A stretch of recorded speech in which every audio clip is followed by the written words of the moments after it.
Hey, what's up, everybody? It's BDF44. So, I wanted to weigh in on this Gale King, Lisa Leslie, Snoop Dogg situation. Basically, everybody knows what it is by now, but if you need a recap, um, the short of it is with the untimely passing of Kobe, his daughter, and the seven others in that horrible, horrible California helicopter crash. In the wake of that, Gayle King just did a interview with Lisa Leslie, who's a good friend of Kobe Bryant. Lisa Leslie of the LA Sparks, Hall of Fame basketball player and analyst, NBA analyst. Um, and she more or less included in her interview um, a part of a conversation where she was more or less bringing up Kobe Bryant's case.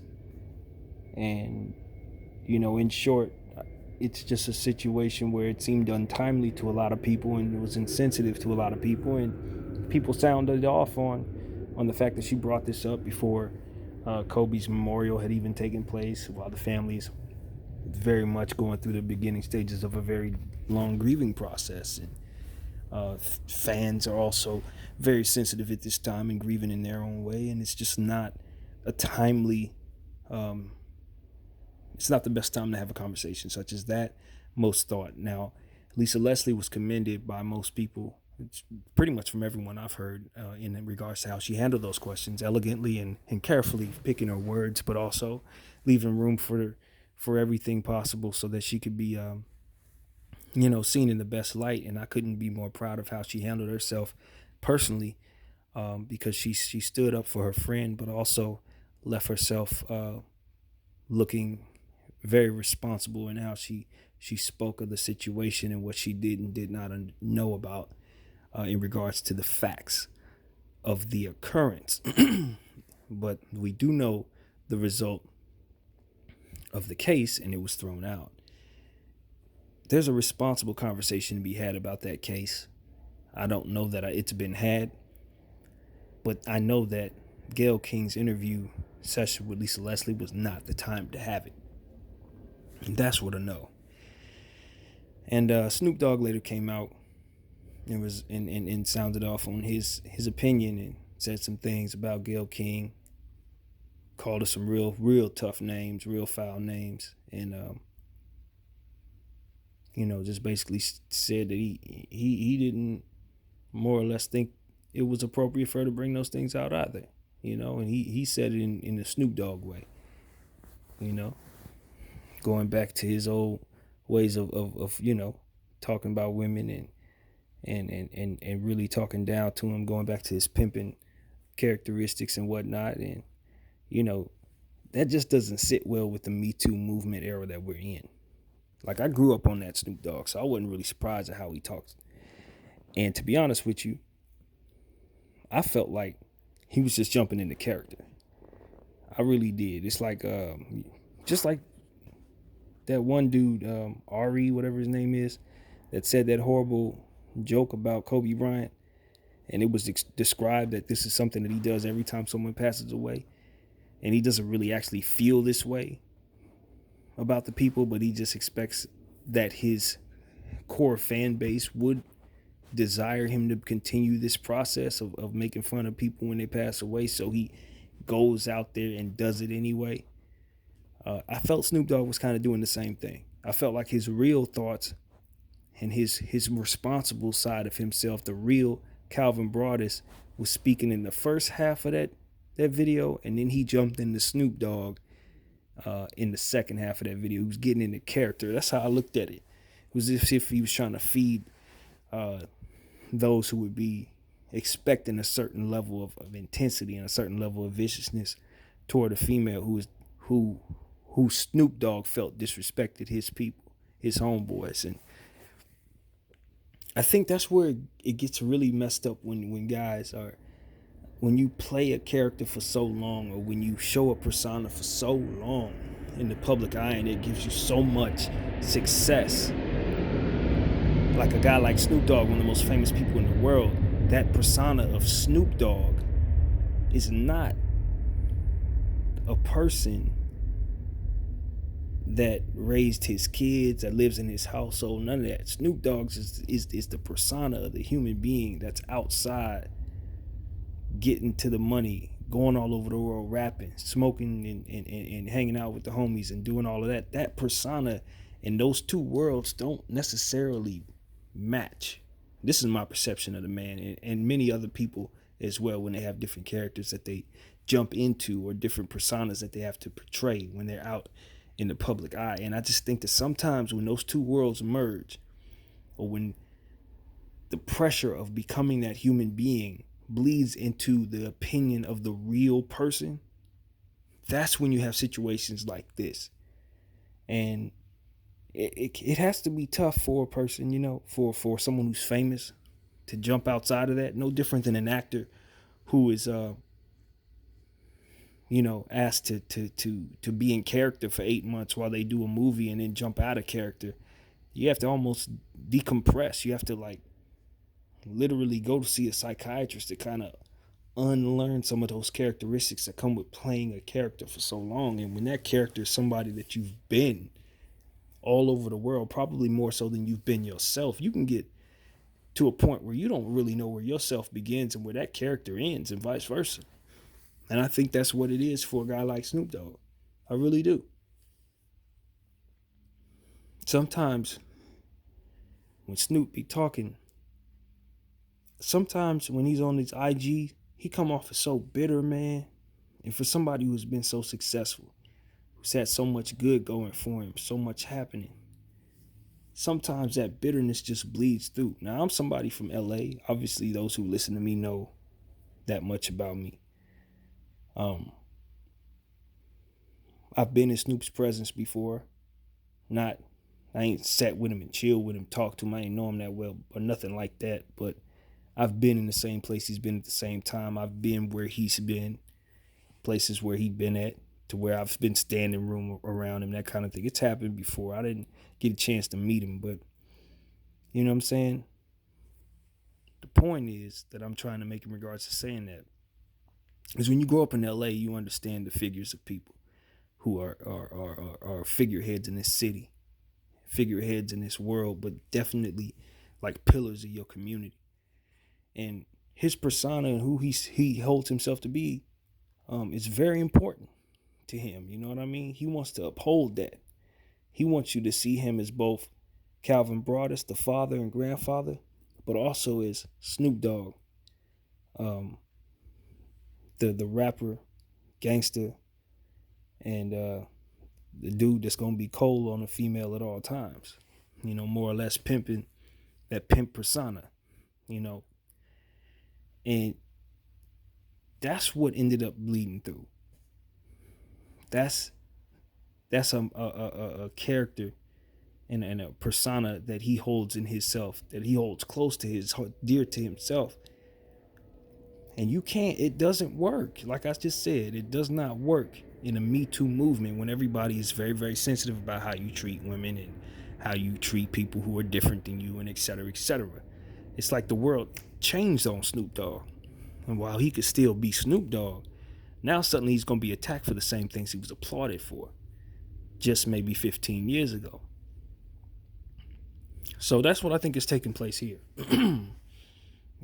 That's what's happened. And I didn't disagree with Snoop Dogg. I didn't. I don't use that type of language toward people because that's not how I talk. But the same anger, the same energy, the same desire to see retribution for the disrespect shown to Vanessa, to the legacy of Kobe Bryant, the entire disregard for the wishes of even the accuser.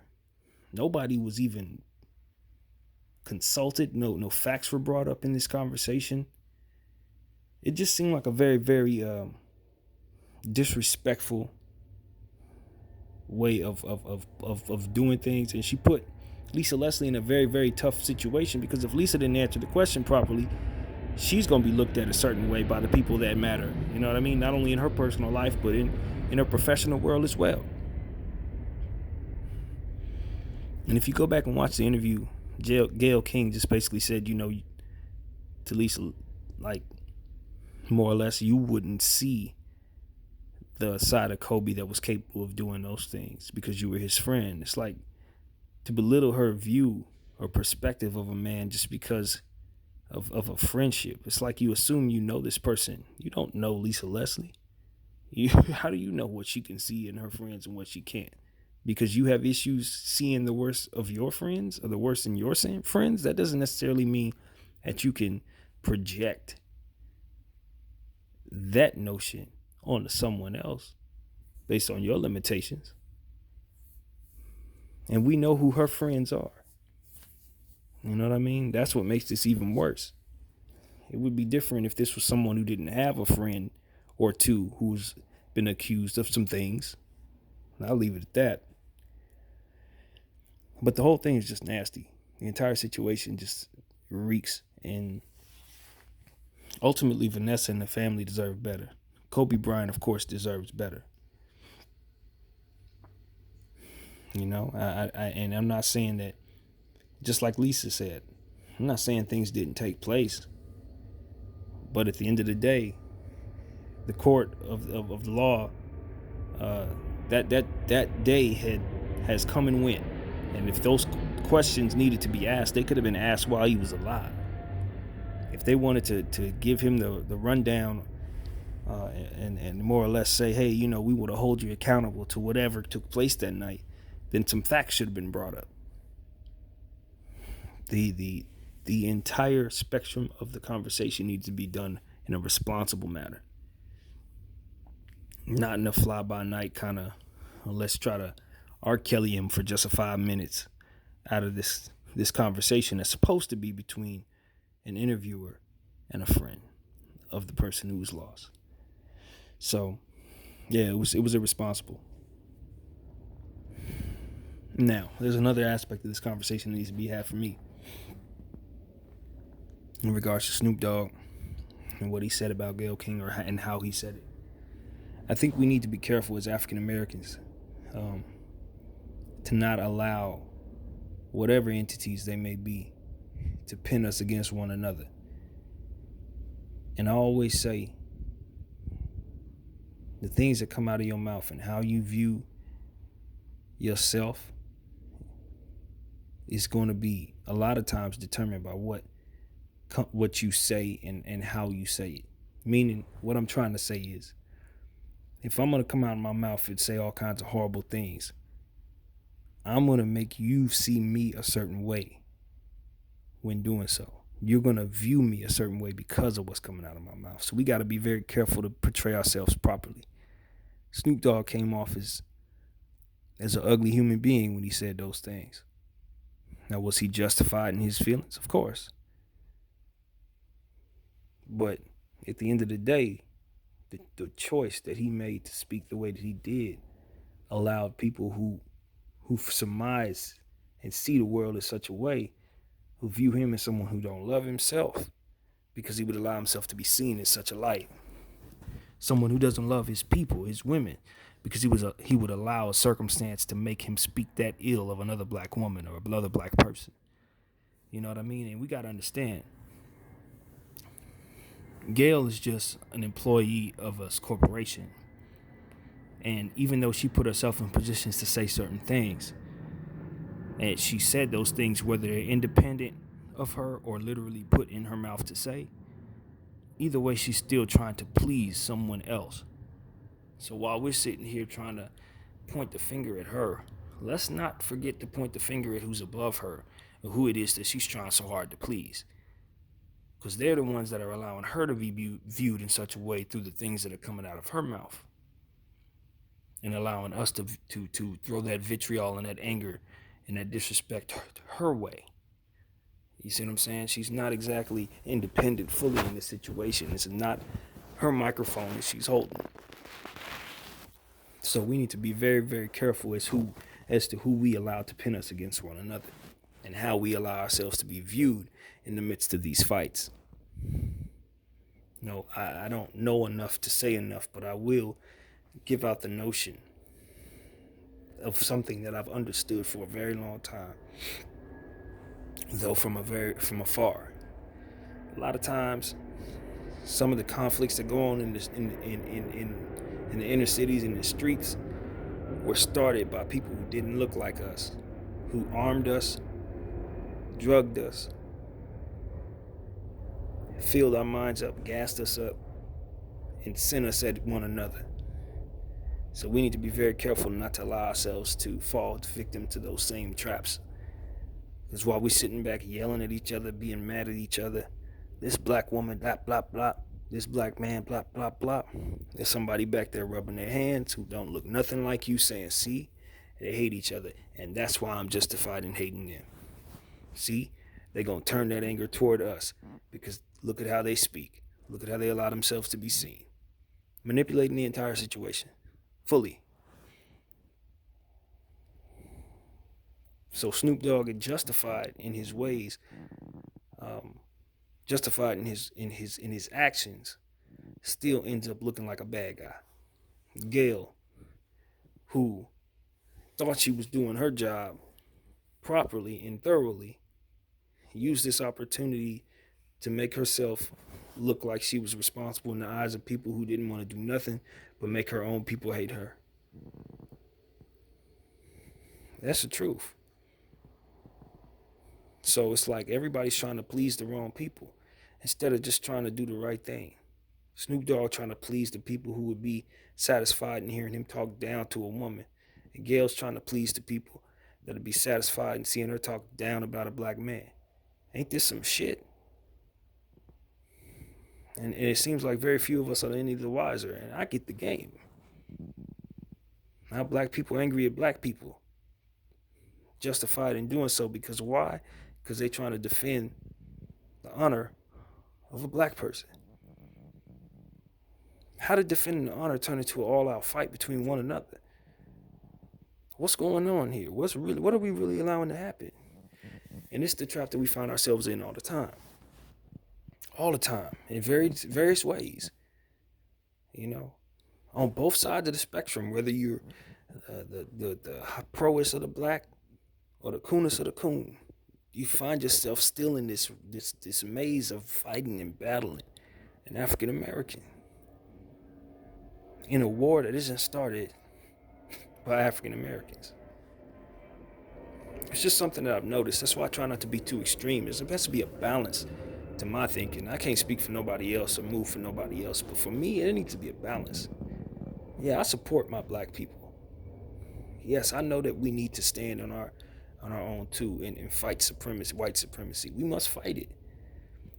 But we also have to understand what not to do in regards to mimicking the oppressor and perpetrating the same evil that was thrown our way.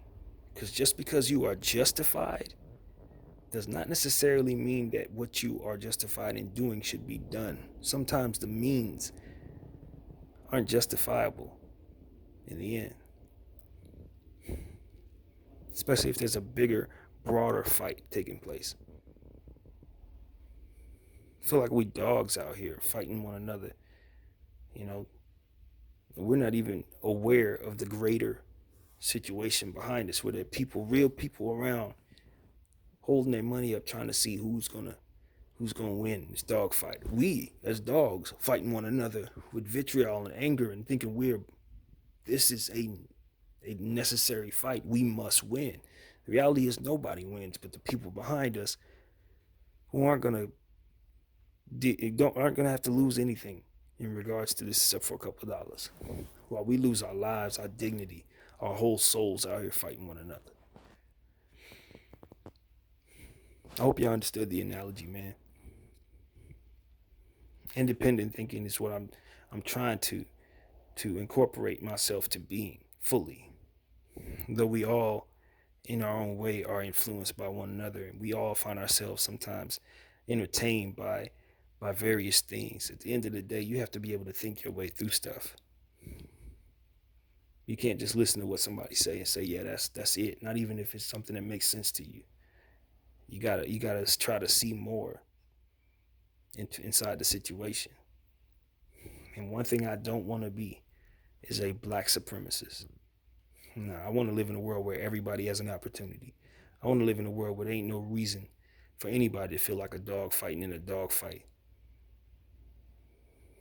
where there's no such thing as supremacy at all, because we're all searching for balance and to understand one another as individuals and to understand one another's plights and fights. Snoop Dogg understanding what Gail's trying to do and pleasing her employer so she can stay on top of whatever it is she's trying to do.